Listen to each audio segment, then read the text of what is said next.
so our next topic is mean, median, and mode. So let's go ahead and take these one at a time. So mean is just average. They're the same exact thing. And on the test, they'll say the average arithmetic mean of however many numbers is, some other number. So they'll always give you both names of it, but it's good to know mean, average, same thing. So when you're trying to find the average of things, all you have to do is you take your total sum of numbers, and you're going to divide it by the number of numbers. So for instance, if I have the numbers 2, 4, 6, and 20, and I'm trying to find the average of them, all I would have to do is I would say 2 plus 4 plus 6 plus 20 divided by 4, because there are 4 numbers. So then that would give me, let's see, 2 plus 4 plus 6 plus 20 be 42. So then you would have 42 divided by 4. And it's going to be 10 and a half. Okay. Oh, oops. I just made a silly mistake. 32 should be 32 instead. So let me go ahead and erase. Okay. So everybody makes silly mistakes sometimes. Just as long as you catch them, that's important. All right. So that's average or mean. Our next one up is median. Okay. So the median is going to be the middle. So if you have a set of numbers, it's going to be the middle number. Now sometimes your median is going to be the average of the 2 middle numbers. So if you've got an odd number of numbers, it's just the middle. So aka in 1, 2, 3, 4, 5, the median is 3. But in 1, 2, 3, 4, your median is in between 2 and 3. So 2.5 would be your median. Alright, and then your next one is mode. So the mode is the most. So it's the most often number appearing. So in the set 1, 2, 3, 3, 4, 3 would be your mode because it appears most often. But in the set 1, 2, 2, 3, 3, 4, there actually wouldn't be a mode because both 2 and 3 appear twice. So you're not always going to have a mode, but you can always find a median and you can always find an average. The one last trick in terms of mean, median, mode is really cool. It's that if you have an evenly spaced set of numbers, the mean or average and the median are exactly the same.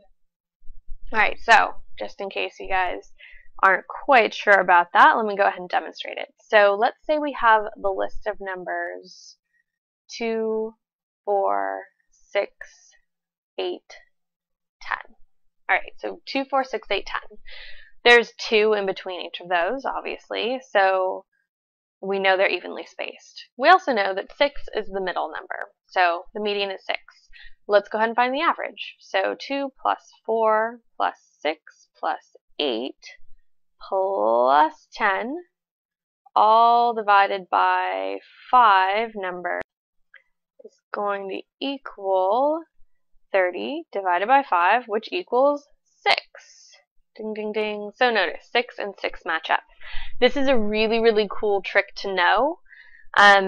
If you have an evenly spaced set of numbers, you don't have to actually put anything onto paper or do anything in your calculator. You just find the median. However, do try to make sure that they are evenly spaced. And they don't have to be even, but it could be a difference of 3 in between all the numbers, or a difference of 5, something along those lines. Alright, so here's a pretty good example of an average question.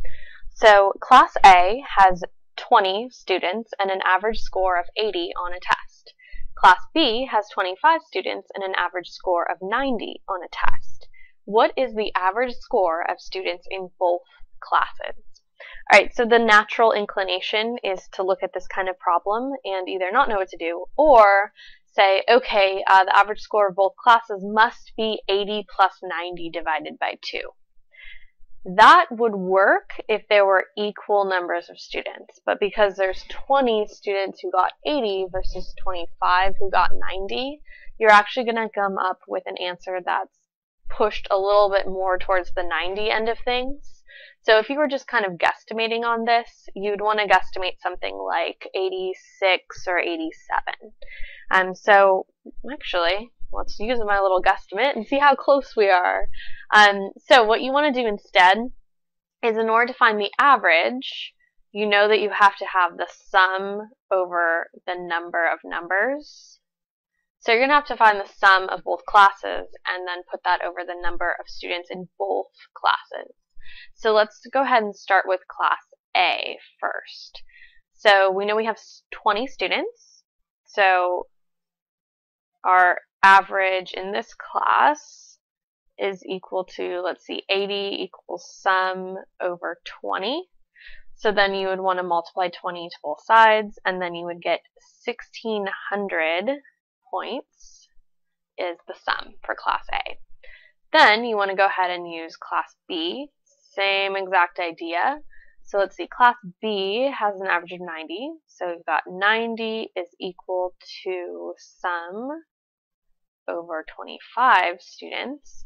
And then you want to multiply that out to get 2,250 equals sum. Take away that. Okay, and then all you have to do is combine them. So your combined average equals, again, sum over number. So in this case, our sum is going to be 1,600 plus 2,250. And then our number of students is going to be our 20 students in class A plus our 25 students in class B. So then your next step is you want to add that top part, and you'll get 3,850 over 45. So then the last thing that you have to do is just divide that. And then we've got 85.55555 repeating. Okay, so that's, pretty close to the 86 that I was guesstimating just by looking at it. Alright, so as you can see though, 85.55555 repeating is not the same as just a straight up 85. So if they gave you 85 on the test, it wouldn't work out so well.